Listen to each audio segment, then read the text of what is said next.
प्रिय विद्यार्थी, Hindi with Holi spirit में पुनः आपका स्वागत है। जैसा कि आपको पता है कि पिछली 4 कक्षाओं से हम अलंकार विषय को लेकर चल रहे हैं।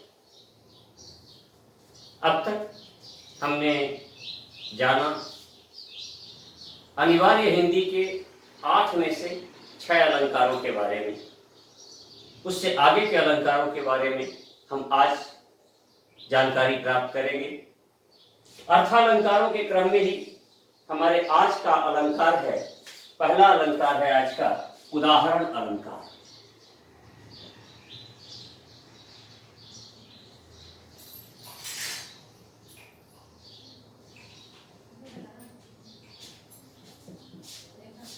उदाहरण, जैसा कि आप जानते हैं, किसी भी बात की पुष्टि के लिए हम कुछ ऐसा प्रमाण प्रस्तुत करते हैं कि वह बात पुष्ट हो जाए।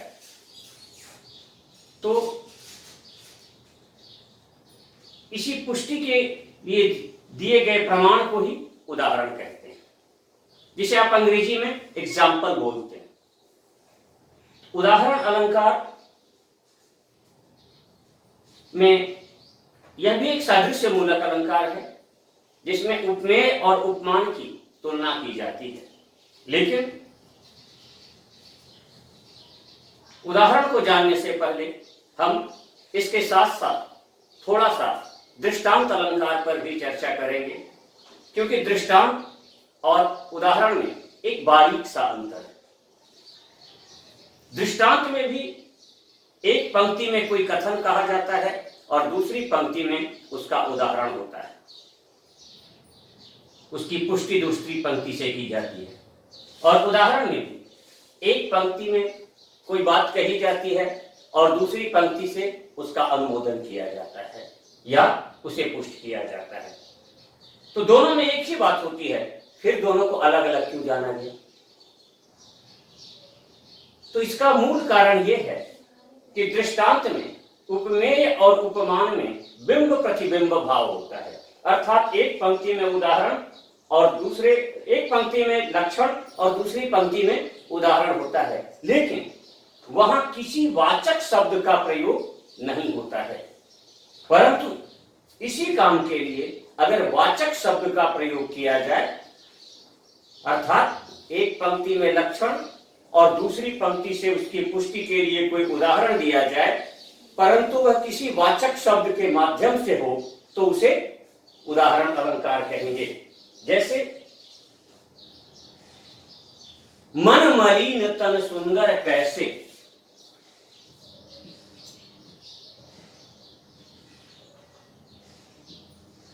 मन मलिन तन सुंदर कैसे,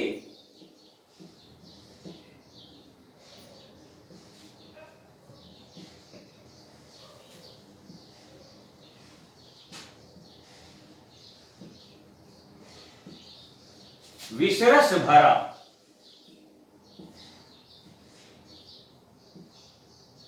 कनक घट जैसे।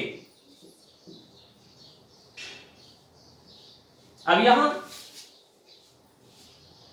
कहा गया है कि अगर मन में मलिनता हो तो शरीर चाहे कितना ही सुंदर हो, उसे सुंदर नहीं माना जा सकता। ठीक उसी प्रकार जिस प्रकार की जहर से भरे हुए सोने के घड़े को कोई पसंद नहीं करेगा।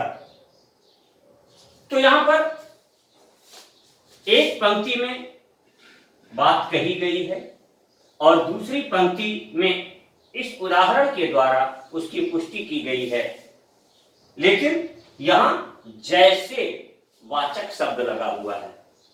किंतु यही बात जब हम दृष्टांत में देखते हैं तो वहां क्या होता है कि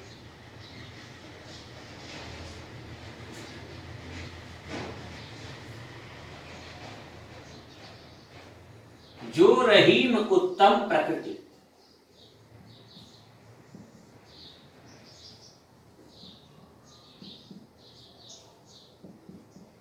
काकर सकत कुसंग,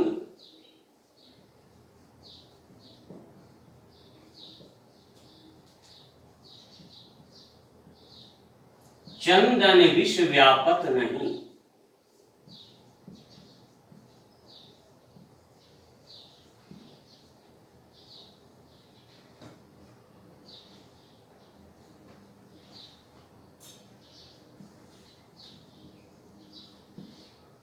लिपटे रहत भुजंग।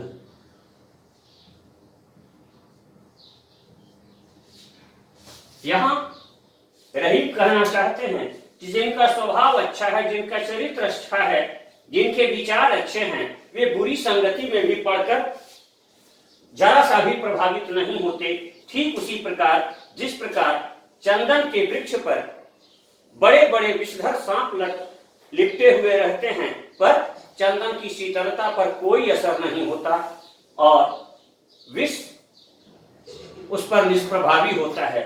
अब हमने दोनों उदाहरणों में एक ही बात देखी कि एक पंक्ति में लक्षण है, दूसरे में उदाहरण। यहां भी एक पंक्ति में कोई बात कही गई है, दूसरे से उसकी पुष्टि की गई है, परंतु उदाहरण अलंकार में ये वाचक शब्द लगा हुआ है। दृष्टांत अलंकार में किसी वाचक शब्द का प्रयोग नहीं किया गया है। तो आप इस बारीक अंतर को समझ गए होंगे। तो अब हम देखते हैं उदाहरण अलंकार की परिभाषा।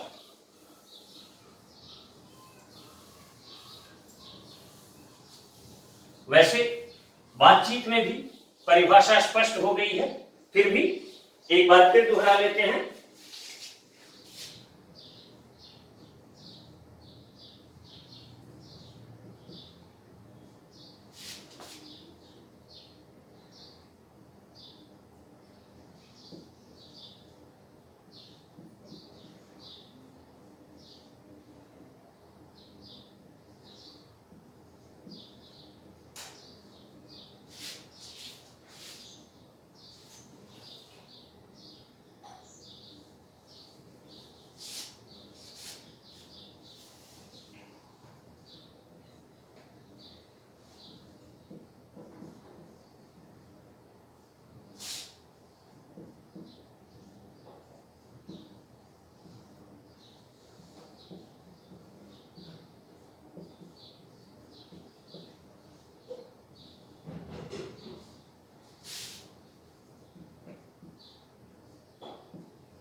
तो हमने ये परिभाषा देखी, जहां एक पंक्ति में कही गई किसी बात की पुष्टि दूसरी पंक्ति में प्रस्तुत किए गए किसी प्रमाण के द्वारा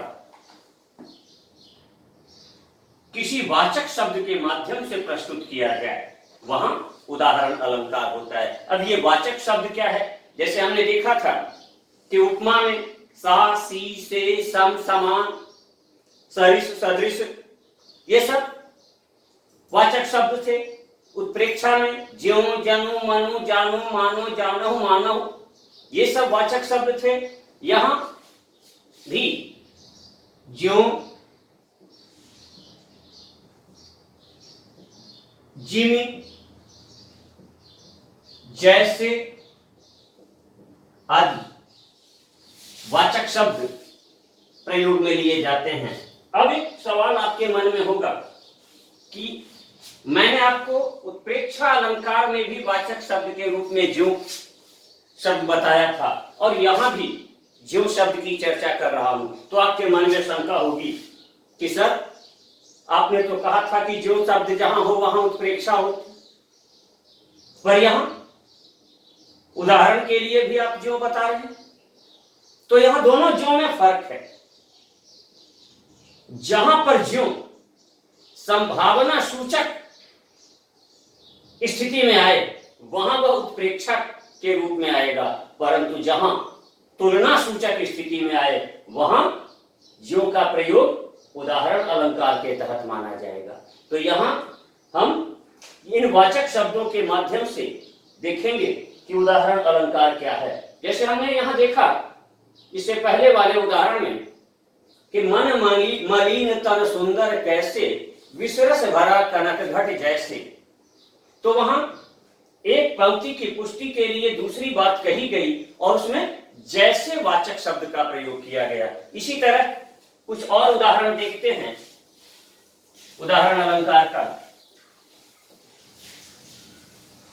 श्री रामचरितमानस में गोस्वामी तुलसीदास जी ने एक से बढ़कर एक अलंकारों का प्रयोग किया है। अभी जो मैंने उदाहरण लिया था वह भी श्री रामचरितमानस से ही था। आगे भी देखते हैं किष्किंधा कांड के कुछ उदाहरणों को।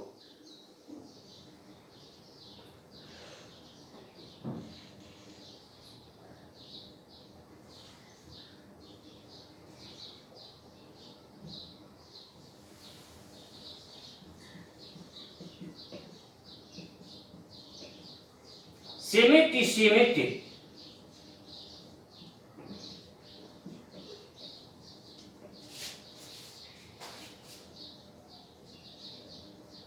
जल भरहि तलावा,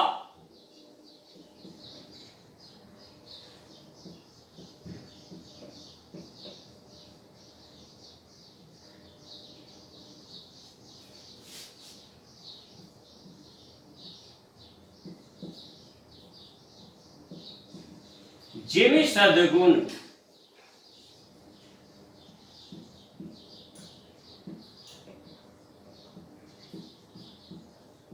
सज्जन पहि आवा।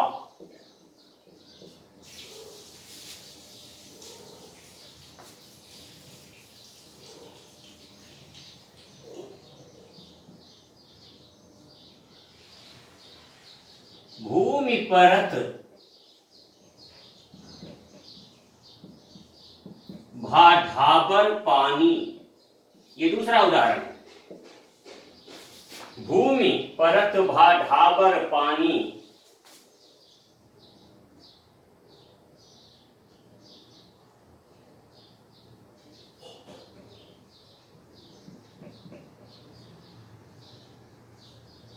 ज्यों जीवहि माया लिपटानी।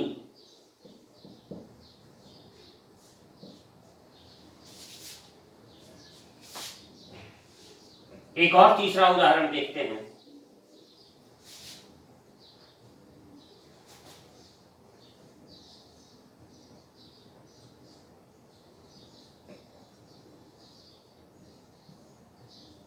क्षुद्र नदी भरी चली तोराई,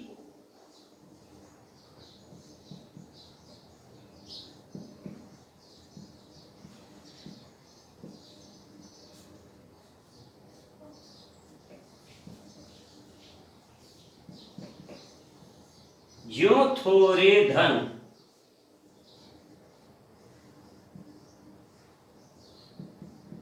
खल बौराई। अब यहां हम इन तीनों उदाहरणों में देखते हैं कि एक एक पंक्ति में एक एक बात कही गई है और दूसरी पंक्ति से उसको पुष्ट किया गया है। सिमित सिमित जल भरहि तलावा, जब बारिश का जल मोरियों से नालों से होता हुआ एक जगह सिमटता है तो तालाब भर जाता है। बारिश की बूंदें सिमट सिमट के तालाब को उसी प्रकार भर देती है जिस प्रकार अनेक ज्ञान के स्रोतों से चलकर ज्ञान सज्जन व्यक्तियों के पास सद्गुण है ना, सिमट सिमट जल भर ही तालाबा, हर तरफ का पानी समट सिमट कर तालाब को वैसे ही भर देता है जैसे जिम वाचक शब्द है, यहां पर तुल्यता सूचक वाचक शब्द है। ठीक वैसे ही जिस प्रकार की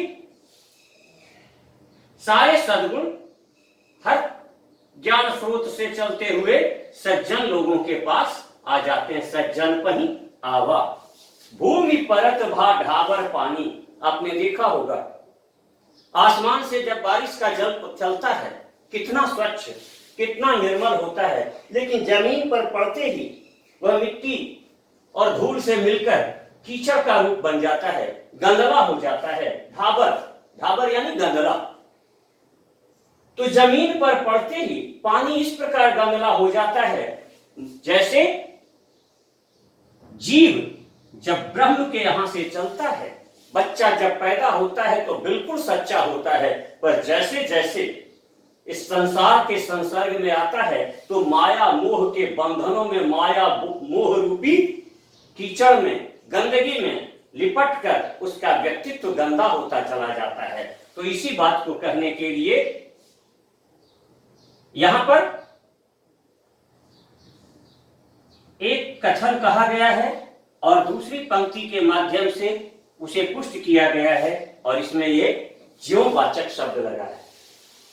क्षुद्र नदी भरी चली तोराई, बरसात के मौसम में छोटी छोटी बरसाती नदियां उफान पर आ जाती है और बांध को तोड़कर बह चलती है, वैसे ही जैसे खल यानी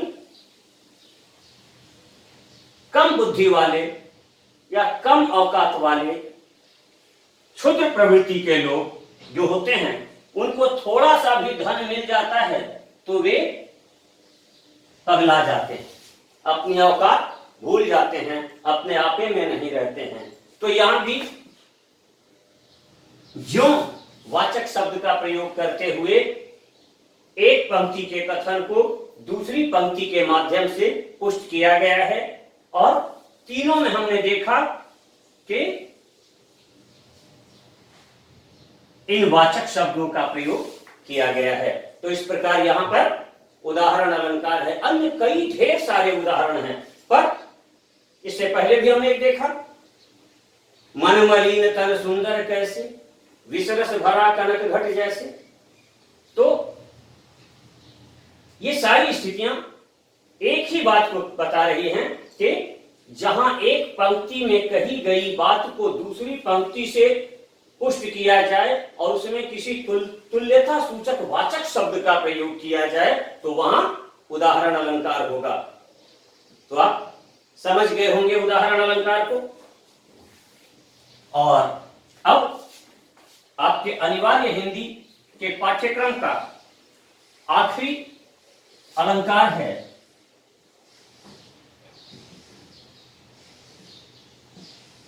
विरोधाभास।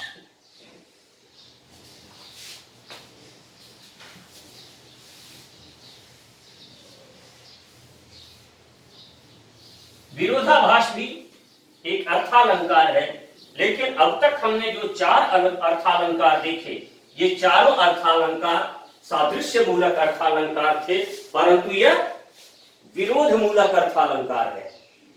इसमें विरोधाभास शब्द कैसे बना?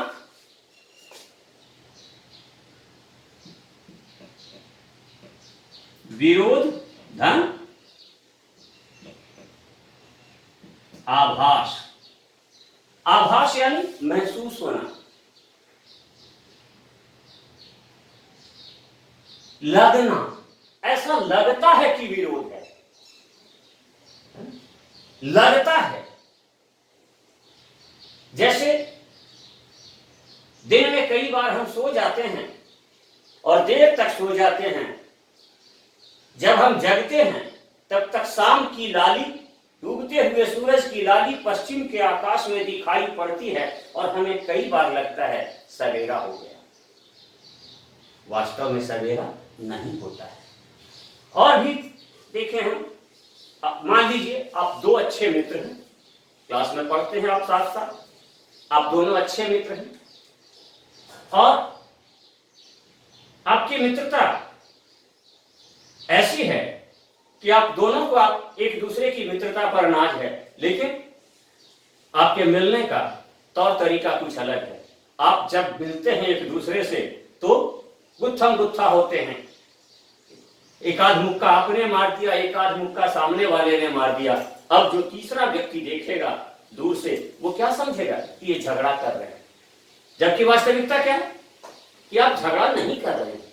ये आपके मिलने का तरीका है, यह आपका अपना अंदाज है।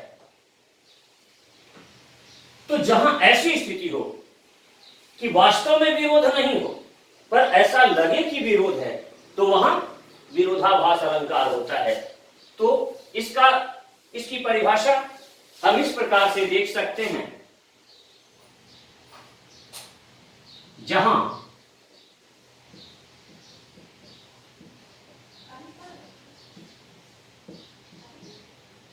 परस्पर विरोध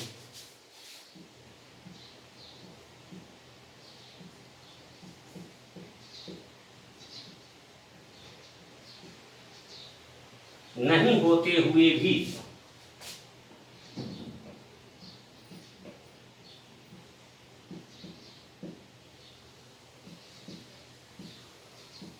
विरोध का आभास हो,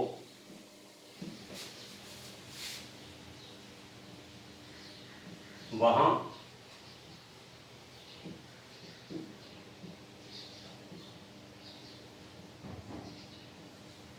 विरोधाभास अलंकार होता है।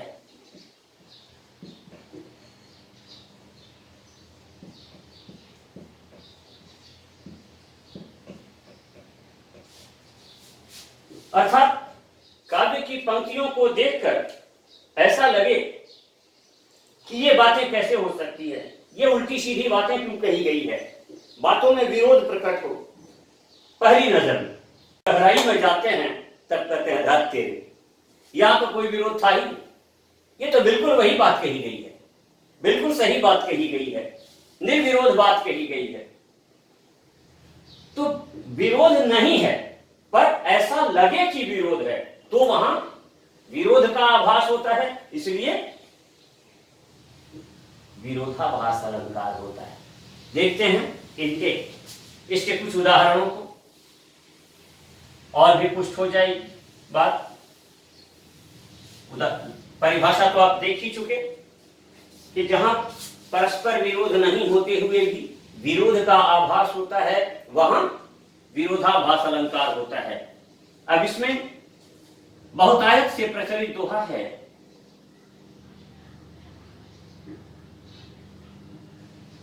बिहारी लाल का,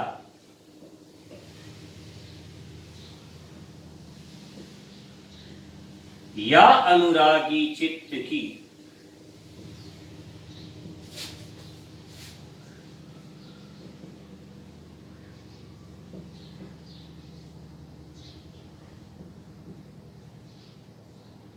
गति समुझे नहीं कोई।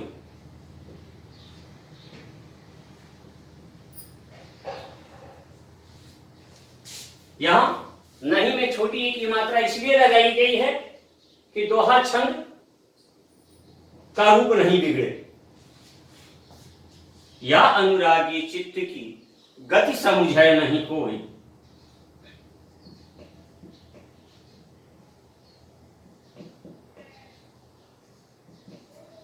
ज्यों ज्यों बूढ़े श्याम रंग।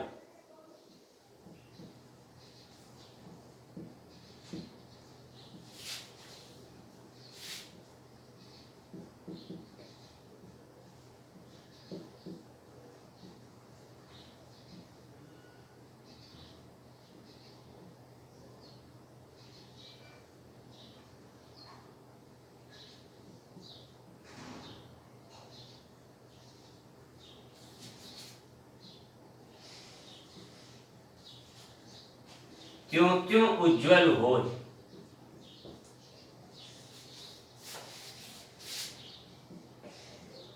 एक उदाहरण ये है, या अनुरागी चित्त की गति समझे नहीं कोई, ज्यों ज्यों बूढ़े श्याम रंग, बूढ़ना यानी डूबना, श्याम रंग यानी काला रंग।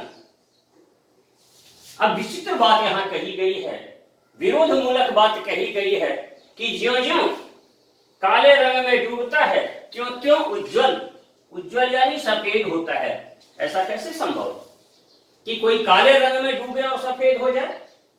लेकिन यहां किसकी बात कही गई है?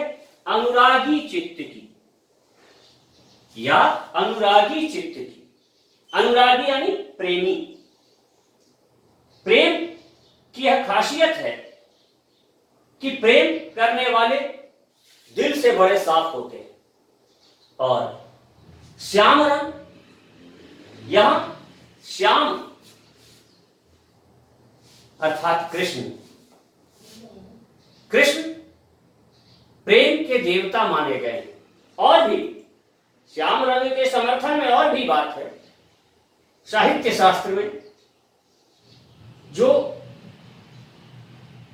पहले के 9 रस हैं, बाद में 2 रस और जुड़े, 11 रस। उन 11 रसों के अलग अलग 11 स्थायी भाव हैं।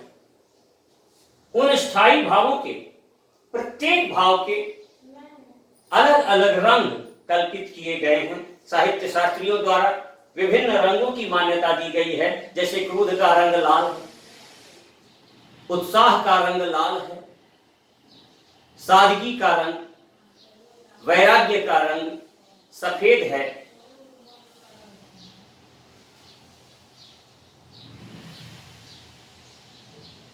भय का रंग पीला है, तो प्रेम का रंग नीला माना गया है।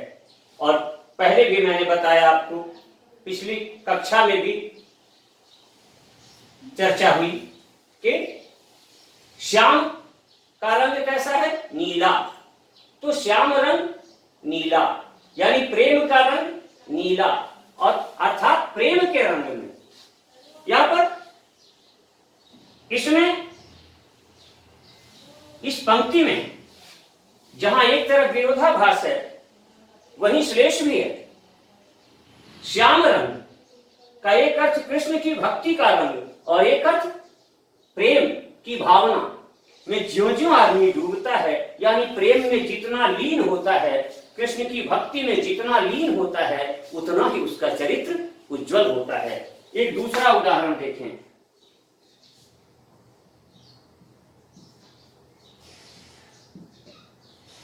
तंत्री नाद कवित्व रस,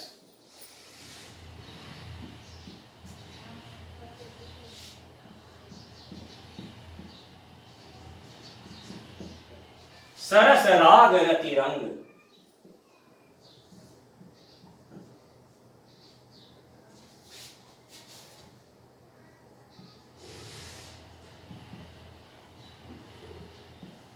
अन बूढ़े बूढ़े तरे,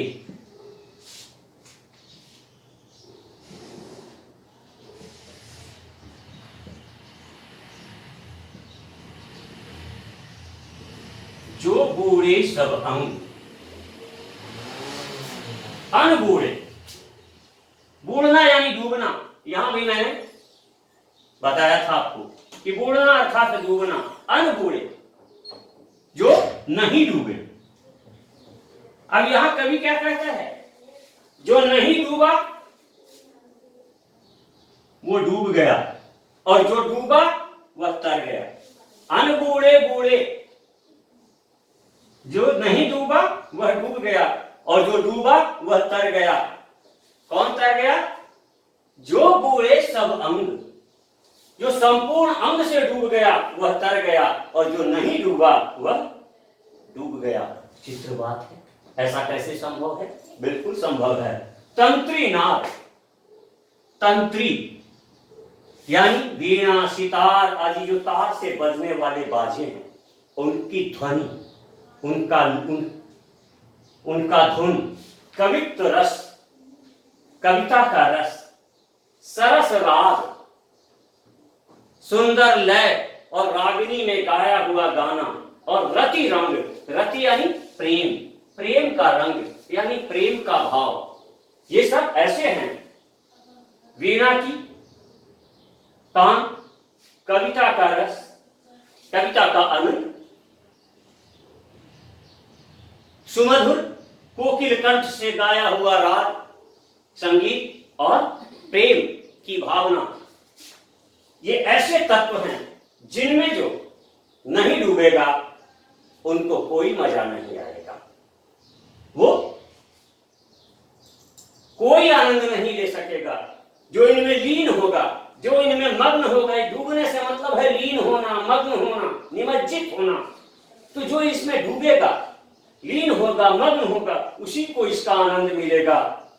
किसको मिलेगा आनंद? जे बूढ़े सब अंग, जो संपूर्ण रूप से समर्पित हो जाएगा, सारा ध्यान केंद्रित कर देगा। अर्जुन को बाकी कुछ नहीं दिखा था, सिर्फ चिड़िया की आंख दिखी थी, इसीलिए वह लक्ष्य को भेद सका था। दुनिया में कुछ भी नहीं दिखता है जब किसी का किसी से लगाव हो जाता है। कबीर तो यहां तक कहता है कि नैना अंतर आओ तू, ज्यों हम नैन झपे, ना हो देखो और को, ना तुझ देखन देऊं। और जब ये स्थिति आती है तब तरह जे बूढ़े सब संग वाली स्थिति उत्पन्न होती है। तो यहां भी आपने देखा कि प्रारंभ में तो पहली नजर में तो दिखाई पड़ता है कि विरोध है, परंतु सिर्फ विरोध का आभास है, वास्तव में विरोध नहीं है। एक और उदाहरण, ये रीतिकाल के उदाहरण हैं। एक आधुनिक काल के लब्ध प्रतिष्ठित कवि हरिवंश राय जी बच्चन की एक पंक्ति मैं यहां प्रस्तुत करता हूं उदाहरण के रूप में। बड़ी अच्छी प्रेरक रचना है, आत्मपरिचय आपके पाठ्यक्रम में भी है, उसी में आई हुई पंक्ति है।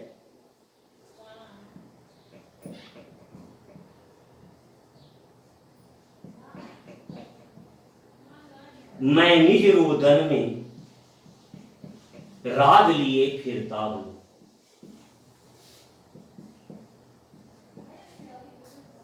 मैं निज रोदन में राग लिए फिरता हूं,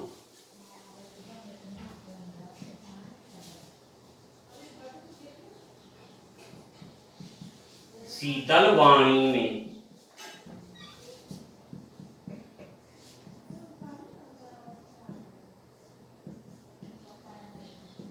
आग लिए फिरता हूं। अब यहां देखिए, रोदन यानी रुलाई, रोदन में राग, रुलाई में संगीत, और शीतल वाणी में आग। आग दाहक होता है, लेकिन यहां शीतल वाणी में आग, रोदन में राग और शीतल वाणी में आग, ये परस्पर विरोधी बातें हैं, संभव ही नहीं। लेकिन